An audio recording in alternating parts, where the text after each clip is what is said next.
Hello. Welcome back to my channel. I am Dr. Iram, final year medical student. So, in this lecture, we are going to discuss a disease known as peptic ulcer disease or PUD. Let's start the lecture. First, we will decode the word peptic ulcer disease, also known as PUD. Peptic का मतलब होता है pepsin. Pepsin ये एक digestive enzyme है which is helpful to break the food in the alimentary canal और digestive tract. Ulcer मतलब lesion, wound और सोर के होता है. ये break in the continuity of the epithelium भी कहलाते हैं. तो ओवरऑल क्या होता है, एक destruction of the mucosal integrity whether the stomach और द ड्यूडेनम. यूजुअली ये स्टमक और ड्यूडेनम में होता है, लेकिन लोअर पार्ट ऑफ इसोफेगस में भी ये देखने को मिलता है. Okay, so the definition is the destruction of the mucosal integrity of the stomach and the duodenum. Coming to the etiology, first it is caused due to the infection of H. pylori, or we can say Helicobacter pylori. Next is NSAIDs, use of NSAIDs. NSAIDs होते हैं non steroidal anti inflammatory drugs. ये क्या करते हैं, prostaglandins के secretion को या फिर सिंथेसिस को कम करते हैं, जिसकी वजह से एज अ पेन किलर या फिर इन्फ्लामेशन कम होती है. बट इनके लॉन्ग टर्म यूज़ की वजह से पीयूडी कॉज हो सकता है. Next is smoking. Smoking is also a reason for PUD. Next is increased gastric and pepsin content and inflammation भी हो सकता है. और एक है जोलिंगर एलिसन सिंड्रोम. ये गैस्ट्रिनोमा होता है या फिर कार्सिनोमा और pre malignant condition of the stomach mucosa. ठीक है. और स्ट्रेस की वजह से मल्टीपल और स्ट्रेस अल्सर्स फॉर्म होते हैं. Okay, this is the aetiology. Talking about types, there are 2 types of ulcers.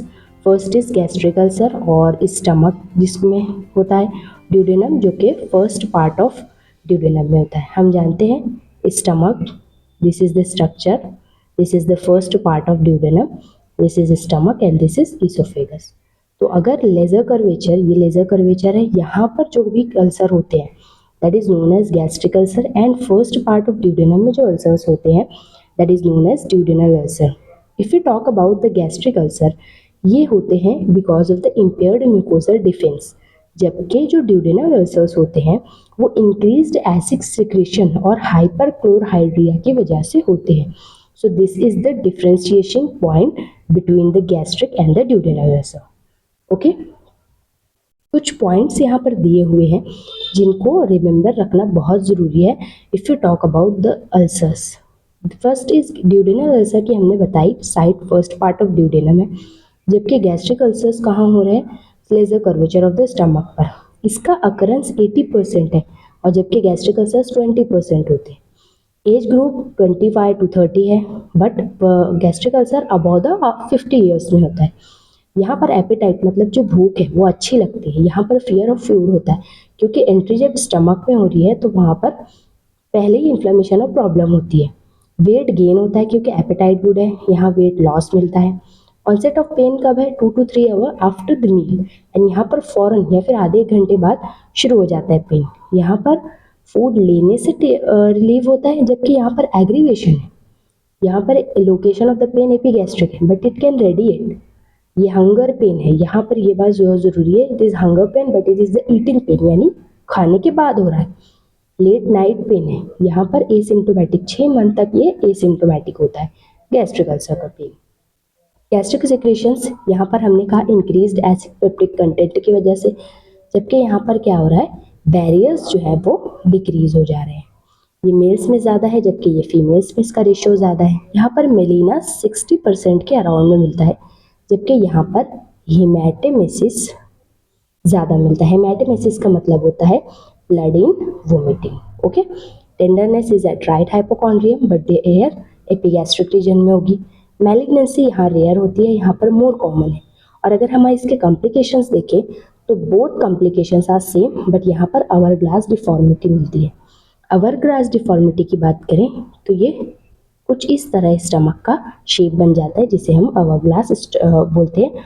और ये क्या आता है, पाइलोरिक स्टेनोसिस का मतलब होता है गैस्ट्रिक आउटलेट या फिर ऑब्स्ट्रक्शन जिसमें जो है वो टी पॉट डिफॉर्मिटी मिलती है.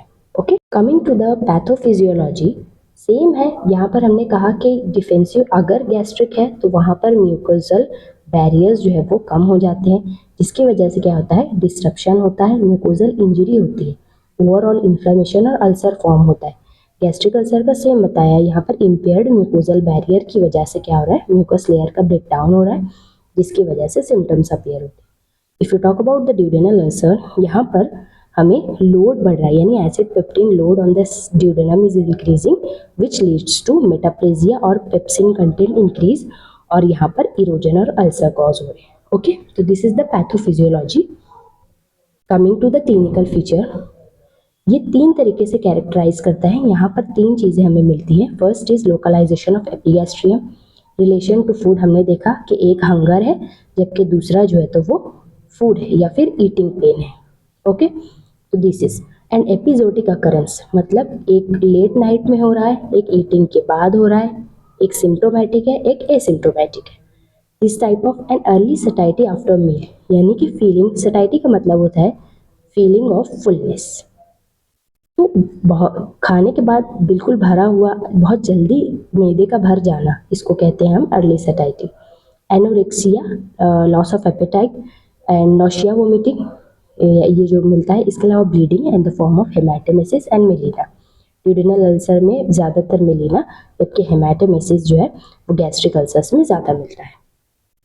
Coming to the complications, the complications are first perforate हो जाना, एक तो होल हो जाए उसके अंदर, दूसरा हो सकता है ऑब्स्ट्रक्शन। अगर ड्यूडेनल अल्सर है तो यहाँ पर हमें टी पॉट डिफॉर्मिटी मिलती है, जबकि अगर गैस्ट्रिक अल्सर है तो यहाँ हमें आवर ग्लास डिफॉर्मिटी मिलती है। तो this is the differentiating point. Gastric outlet obstruction, इसे हम पाइलोरिक स्टेनोसिस भी कहते हैं। ठीक है, bleeding, haematemesis melaena and gastrinoma, gastric cancer. If you come to the diagnosis, diagnosis के लिए ओजीडी स्कोपी और endoscopy is the best and treatment of choice. And इसके अलावा सीबीसी, क्योंकि एक में हमने देखा वेट लॉस भी हो रहा है, किसमें, गैस्ट्रिक अल्सर्स में वेट लॉस हो रहा है, तो anaemia can be seen. Urea breath test, ये एच पाइलोराई के लिए करवाते हैं। ये क्या करता है, म्यूकोजल वॉल से चिपक कर अमोनिया प्रोड्यूस करता है, जिसकी वजह से ब्रेथ के अंदर अमोनिया की या फिर यूरिया की बू आती है। This is the confirmatory test for H pylori. इसके अलावा फीकल यानी कि फीसेस एक्ट में एंटीजन एंटीबॉडी टेस्ट करवाते हैं, it can be helpful. For the differential diagnosis हमने पढ़ा है GERD, क्योंकि इसमें भी वही सब सिम्टम्स मिलते हैं। इसके अलावा गैस्ट्राइटिस के भी सिम्टम्स सेम है, गैस्ट्रिक कार्सिनोमा भी एज सेम है। और ये जो नॉन अल्सर डिस्पेप्सिया है, इंडाइजेशन, ये इसके भी डिफरेंशियल डायग्नोसिस समझना बहुत ज़रूरी है।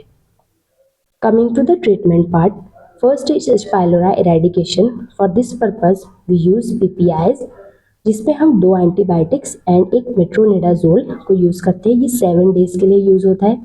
इसके अलावा हमें अल्कोहल, एस्पिरिन, एनसेड्स का सिजेशन करवाना होता है। And use of PPIs, omeprazole can be helpful, and H2 blockers like ranitidine is also helpful. Surgical procedure में देखें तो एक्सीजन यानी कि रिमूवल करवा देंगे। दूसरा है HSV, हाईली सेलेक्टिव वेगोटॉमी जिसे कहते हैं, है ना। ये एक प्रोसीजर है जिसमें हम क्या करते हैं, वेगस नर्व को एक सर्टेन डिस्टेंस पर जो है इनहिबिट किया जाता है या फिर कट किया जाता है, जिसकी वजह से HCl का जो प्रोडक्शन है वो कम हो जाता है। इसके अलावा बिलरोथ 1 and 2 ये सर्जरीज हैं, जिसमें फर्स्ट वाली गैस्ट्रोड्यूडेनोस्टोमी होती है और बिलरोथ 2 में गैस्ट्रोज्यूजिनोस्टोमी होती है। यानी कि गैस्ट्रिक को, स्टमक को ड्यूडेनम से जोड़ना गैस्ट्रोड्यूडेनोस्टोमी है, और गैस्ट्रिक को या फिर स्टमक को ज्यूजिनम से जोड़ना ये गैस्ट्रोज्यूजिनोस्टोमी है। तो यहाँ पर हमारा जो ये अल्सर है ये खत्म होता है, disease. Thank you so much. Like करें, शेयर करें, सब्सक्राइब करें। यहाँ पर मैंने अपनी टेलीग्राम आईडी मेंशन की है, जिसमें मैं आपको time to time notes provide करती हूँ, और साथ ही टेलीग्राम, इंस्टाग्राम भी आईडी है, इसके अंदर आपको शॉर्ट्स वगैरह देखने को मिल जाएंगे। Do like, share and subscribe. Follow decode with annum. Thank you.